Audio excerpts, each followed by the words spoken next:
தமிழகம் முழுவதும் தொடர் மழை காரணமாக அனைத்து மாவட்டங்களிலும் மீட்பு மற்றும் பாதுகாப்பு நடவடிக்கைகளை மேற்கொள்ள தமிழக காவல்துறையினர் சிறப்பான பணிகளை மேற்கொண்டு வருகின்றனர்.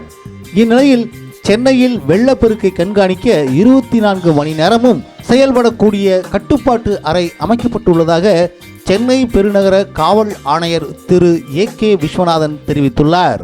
மாவட்ட நிர்வாகத்தோடும் மாநகராட்சியோடும் காவல்துறை ஒன்றாக இணைந்து செயல்பட்டு கொண்டிருக்கிறது. ஒரு 24 மணி நேரமும் செயல்படக்கூடிய ஒரு கட்டுப்பாட்டு அறை இருக்குது. குறிப்பாக வெள்ளம் வருவதற்கான சூழ்நிலை இருந்தாலோ, தண்ணீர் தேக்கம் அதிகமாக இருப்பதற்கான சூழ்நிலை இருந்தாலோ உடனுக்குடனாக தகவல் தெரிவிக்கப்பட்டு அதற்கான நடவடிக்கை எடுக்கப்பட்டு வருகிறது. எல்லா துறை அதிகாரிகளும் சேர்ந்து ஒரு வாட்ஸ்அப் குரூப், ஜோனல் ஆஃபீஸர் லெவலில் ஒரு வாட்ஸ்அப் குரூப் ஏற்படுத்தி உடனுக்குடனே அந்த லோக்கல் இதில் எந்த பிரச்சனை வந்தாலும் தகவல் பரிமாறி நடவடிக்கை எடுக்கிறதுக்கான ஏற்பாடுகள் நடைபெற்று கொண்டிருக்கின்றன.